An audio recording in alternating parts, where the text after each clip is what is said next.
இந்தியாவில் இருக்கிற குருத்வாராக்களில் எது மிகப்பெரிய குருத்வாரா அப்படிங்கிறத இன்னைக்கு பார்ப்போம். பஞ்சாப் மாநிலத்தில் அமைஞ்சிருக்கிற அமிர்தசரஸில் உள்ள பொற்கோயிலுக்கு இந்தியாவோட மிகப்பெரிய குருத்வாரா அப்படிங்கிற அந்தஸ்து கிடைச்சிருக்குங்க. பல பன்முக கலாச்சாரங்கள் மதங்கள் கொண்ட நாடான நம்ம இந்தியாவில் சீக்கிய மதம் ஒரு புனித இடத்தை பெற்றிருக்கு. சமத்துவம், தைரியம், அப்புறம் தாராள மனப்பான்மையோட அடையாளமாக இருக்கிற சீக்கிய மதத்தோட ஒரு வழிபாட்டு தலம் தான் இந்த குருத்வாரா. சீக்கிய மதங்களுக்காக பாடுபட்டவங்களை கௌரவிக்கிற விதமாக, அவங்களோட பக்தியை போற்றும் விதமாக ஒவ்வொரு தனி நபர்களுக்காக குருநானக்கோட வழிகாட்டுதலின்படி இந்த குருத்வாராக்கள் அமைக்கப்பட்டிருக்கு. இந்தியாவோட மிகப்பெரிய குருத்வாரா அப்படிங்கிற பட்டியலில் பஞ்சாப் மாநிலத்தில் அமிர்தசரஸில் இருக்க பொற்கோயிலுக்கு முதல் இடம் கிடைச்சிருக்குங்க. இந்தியாவில் மட்டும் இல்லாமல் உலக அளவில் மிகப்பெரிய அளவில் கொண்டாடப்படும் இந்த புகழ்பெற்ற பொற்கோயிலை ஸ்ரீ ஹர் மந்திர் சாஹிப்னு அழைக்கிறாங்க. இந்த கோயிலோட கட்டுமான பணி 1604 ஆண்டில் குரு அர்ஜன் தொடங்கி வைக்கிறாருங்க. இந்த கோயிலோட சிறப்பம்சம் என்னன்னா, இந்த கோயிலை பாதுகாக்கிறதுக்காக மகாராஜா ரஞ்சித் சிங் 19ஆம் நூற்றாண்டில் கோயிலோட மேல் பரப்பில் தங்கத்தால் அலங்கரிக்கிறாருங்க. அடுத்ததா இமாச்சல பிரதேசத்தில் அமைஞ்சிருக்கிற பவுண்டா சாஹிப் குருத்வாரா பற்றி பார்ப்போம். ஸ்ரீ குரு கோவிந்த் சிங் ஜிங்க்கு அர்ப்பணிக்கப்பட்ட ஒரு புகழ்பெற்ற தலம் தான் இந்த பவுண்டா சாஹிப் குருத்வாராங்க. இந்த தலம் இமாச்சல பிரதேசத்தில் சிர்மோர் மாவட்டத்தில் அமைஞ்சிருக்கு. ஸ்ரீ குரு கோவிந்த் சிங்க்கு இந்த புனித தலத்தில் தான் 4 ஆண்டுகளாக ஒரு வசிப்பிடமாக பயன்படுத்திட்டு வந்திருக்காருங்க. அங்கே தான் ஸ்ரீ குரு கோவிந்த் சிங் தசம் கிராந்தியை ஏற்றிருக்காரு. அவரோட வசிப்பிடம் அவர் வாழ்க்கை வரலாறு சொல்லக்கூடிய ஒரு அருங்காட்சியமாக இப்போ செயல்பட்டு வருதுங்க. இந்த அருங்காட்சியத்தில் குருவோட காலத்தில் பயன்படுத்தப்பட்ட பொருட்கள் இப்போ கலை பொருட்களாகவும், அவர் பயன்படுத்திட்டு வந்த ஆயுதங்கள், எழுத்து கருவிகள் எல்லாம் அங்கே காட்சிப்படுத்தப்பட்டு வருது. அடுத்ததா பாபா அடல் சாஹிப் குருத்வாரா பற்றி பார்ப்போம்.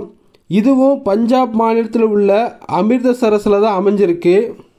பொற்கோயில் இருக்கிறதுனால இந்த குருத்வாரோட பெருமை அந்த அளவுக்கு மக்கள் மத்தியில் போய் சேரலை அப்படின்னு தான் சொல்லணும். தனித்துவமான 9 மாடி உயரம் கொண்ட இந்த குருத்வாரா 1778 1784 இடையில தான் கட்டப்பட்டிருக்கு. பாபா அடல் உலக வாழ்க்கையை துறந்து துறவரத்தை தேர்ந்தெடுத்ததை நினைவு கூறும் இந்த இடம் இப்போ சீக்கிய மதத்தின் பக்திமான்களோட புகலிடமா இருக்குங்க. அடுத்ததா இப்போ பார்க்க போற குருத்வாராவும் பஞ்சாப் மாநிலத்தில் தான் அமைஞ்சிருக்கு.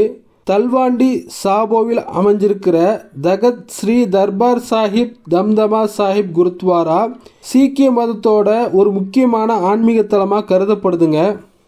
சீக்கியர்களோட புனித நூலான ஸ்ரீ குரு கிரந்த் சாஹிப்பின் முழு பதிப்பை 1705 10வது சீக்கிய குருவான குரு கோவிந்த் சிங் அங்கேயே தான் எழுதி முடிச்சிருக்காரு. சீக்கிய மதத்தோட 5 அதிகார இருக்கைகளில் இந்த தகத் ஸ்ரீ தர்பார் சாஹிப் தம்தமா சாஹிப் சொல்லக்கூடிய இந்த குருத்வாராவும் உண்டுங்க. மற்ற அதிகார இருக்கைகள் எதெல்லாம் அப்படிங்கிறத அதையும் பார்த்துருவோம். அகல் தகத், தகத் ஸ்ரீ கேஷ்கர் சாஹிப், தகத் ஸ்ரீ பத்னா சாஹிப், அப்புறம் தகத் ஸ்ரீ ஹசூர் சாஹிப்.